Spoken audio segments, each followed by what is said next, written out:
KPBS On Demand is supported by UC San Diego's Art Power, presenting cellist Joshua Roman, performing from his album Immunity, alongside music by J.S. Bach and more. Sunday, June 22nd at UC San Diego's Epstein Family Amphitheater. Reserve your tickets at artpower.ucsd.edu. Good morning, I'm Debbie Cruz. It's Thursday, February 29th. A new long-term plan to address migrant services was approved this week.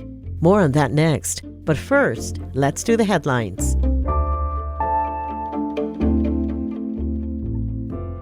Less than 2 weeks after resigning from the Chula Vista City Council, Andrea Cardenas has pleaded guilty to felony charges. Cardenas and her brother, political consultant Jesus Cardenas, had both originally pleaded not guilty to a slew of felony charges related to federal and state pandemic emergency funds. But now Cardenas and her brother have changed their pleas. Yesterday, both of them pleaded guilty to 2 counts of grand theft against the Federal Small Business Association and the California Employment Development Department. A judge is scheduled to decide Cardenas' sentence later this year. There's some more tax relief coming for flood victims in the county. The Board of Supervisors earlier this week unanimously approved a program that allows eligible property owners in flood-affected areas to apply to postpone their property tax payments. It would apply to homes that have $10,000 or more worth of damage, and to businesses where at least 20% of the value of the property is damaged. The program would extend the April tax deadline to 30 days after a permit is finalized on the reconstruction. You can file to postpone your payments through the county's assessor's office. The County Board of Supervisors this week voted unanimously on a plan to spend the remaining $102 million of American Rescue Plan Act funds. The funds were meant to help the country recover from the COVID pandemic and its economic and social impacts.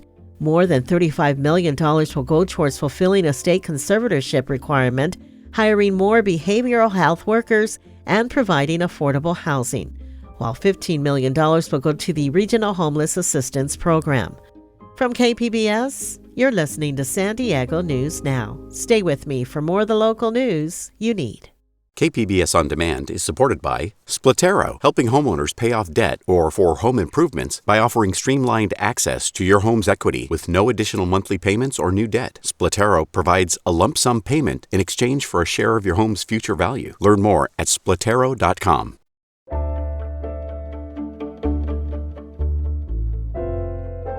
The County Board of Supervisors this week approved a long-term plan to address migrant services. But reporter Gustavo Solis says there is no funding to put that plan into action. Just a few days after San Diego County closed its temporary migrant welcome center, supervisors were discussing what to do next. They believe the best long-term plan would be for a migrant transfer site and shelter, a permanent place where asylum seekers can stay for a few days while finalizing their travel plans. But as of now, county leaders don't know where they get the money for such a place. Still, County Supervisor Tara Lawson-Remer says having a plan will help. I think it's important that we put forward a plan and a cost analysis that says, hey, this is what we need. But she acknowledged that federal funding is not an option, at least not anytime soon. I personally don't have a lot of hope, given what's happening in Congress, that our request is going to be heeded. But I think it's incumbent upon us to have done the work and done our due diligence and put forward a plan and said, we have a plan and we need some funding to make that plan a reality. Gustavo Solis, KPBS News.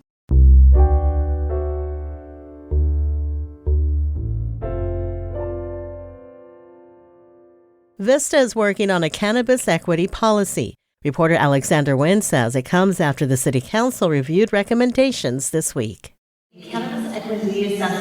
2 years ago, the City of Vista commissioned a cannabis equity assessment to see how cannabis-related industries could be managed equitably, especially for communities harmed by the war on drugs. There are currently 11 dispensaries in Vista, but the city isn't looking to open more. Rather, the report is preparation for when the city considers other types of cannabis businesses, such as lounges and cultivation farms. Looking at city data from 2014 to 2023, the report found that black people were disproportionately arrested for cannabis-related crimes compared to their white counterparts. So nearly 2 times their representation. Kyle Tankard is the cannabis policy expert at SCI Consulting Group, which conducted the study. So really what that shows us is this disproportionate arrest rates for these demographic and ethnic groups.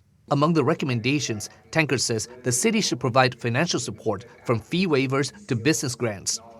Alexander Nguyen, KPBS News.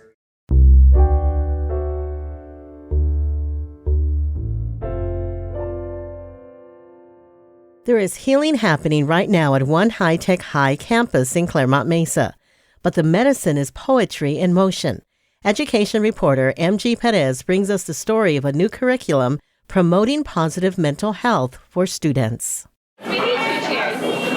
Something kind, weird, and wild is about to happen in this classroom at High-Tech High Mesa. And these 9th grade students are filled with curiosity, caution, and uncertainty. To discover who I am and where I want to be, to meet, challenge, and face these demons running me. Meet Kind, Weird, Wild. That's his name. He describes himself as a visionary artist who uses his creativity for self-awareness and emotional regulation. He does art and music, but it's the power of his poetry he will use today. All you gotta do is see it in your mind and climb one step at a time, and you'll find that you choose to be happy. Your life is crappy. Well, you could shape a new life, but you better make it snappy. It's never been something that's really stood out to me as like an art form. 15-year-old freshman Vincent Silvestro was skeptical. It's a hard turn from his love of physics to poetry, but he's open to let his head connect to his heart. Everyone has had kind of bad thoughts and self-destructive ideas in their mind, and it's really awesome to see it expressed in what looks like a positive way. How do we write from a hopeful state? This is the first in a weekly class of poetry healing curriculum. Kind, Weird, Wild is the invited headliner of Poets Underground, a nonprofit arts community born online during the COVID shutdown and now expanded to weekly open mic nights and a small poetry publishing company. It is owned and operated by a married couple, Sunny Ray. Poets Underground mission is to create and foster healthy, inclusive communities through the arts. And her husband, Anthony Azarito. When I was in high school, I didn't have anybody to tell me this is how you do this with emotions. This is, A, B, C. Both are published poets, former single parents, and survivors. Sunny grew up unhoused and in foster care. Anthony was an angry young boy looking for love and acceptance. They found each other and blended their families with 5 children combined. Now they're sharing their stories, talent, and healing with students. Sunny creates this way. Can I take a few breaths as I'm writing this? Because even the way poetry is written, it's within your particular blueprint. The way that you breathe breaks up lines. So you're able to kind of breathe through the moment to make it to the next moment. Anthony brings a slow light to the darkness. Keeping everybody in the silence and pretend that everything's fine isn't going to be the way how we heal. So we bring it up in these fun, interactive ways. Wow, how you doing? The poetry healing class is created in partnership with lesson plans from teachers as they address their students' mental health.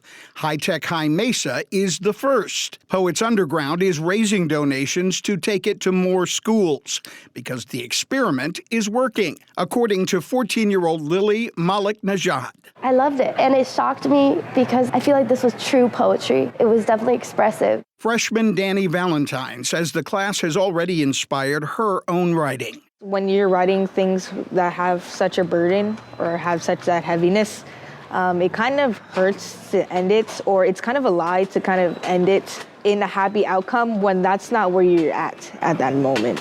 Turns out, Kind, Weird, and Wild works. You want to know who you are? Write something down and read it back. I have a philosophy, don't think, create. This comes from the heart. What's up, y'all? Kind, Weird, Wild.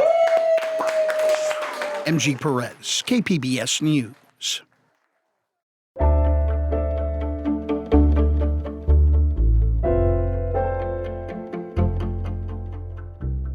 The Academy Awards are on March 10th.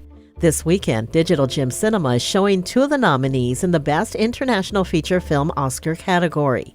Cinema junkie Beth Accomando reviews one of those films, The Teacher's Lounge. The Teacher's Lounge is a kindred soul to another Oscar nominee this year, Anatomy of a Fall. The stories are vastly different, but both films craft unexpectedly riveting stories from very simple, real-world foundations.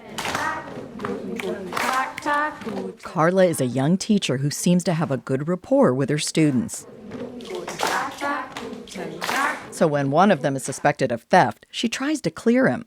Fueled by idealistic fervor, she challenges the racial stereotypes she feels are in play.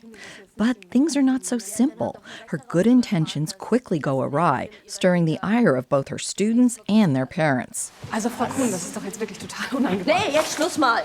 Carla's presented as a complex, flawed, naive, and brave person that we can't always figure out. The film suggests that it can be difficult to navigate through our modern world, even when driven by good intentions. The Teacher's Lounge creates a stress-filled narrative and builds tension in ways that feel like the beats of a horror film. It's grueling, but rewarding. Beth Accomando, KPBS News. That's it for the podcast today.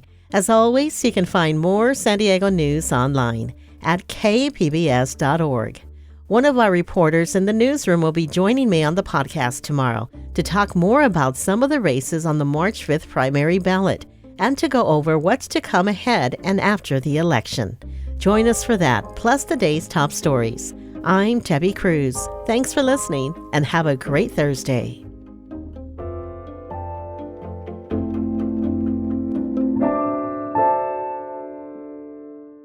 KPBS On Demand is supported by UC San Diego's Art Power, presenting cellist Joshua Roman, performing from his album Immunity, alongside music by J.S. Bach and more. Sunday, June 22nd at UC San Diego's Epstein Family Amphitheater. Reserve your tickets at artpower.ucsd.edu.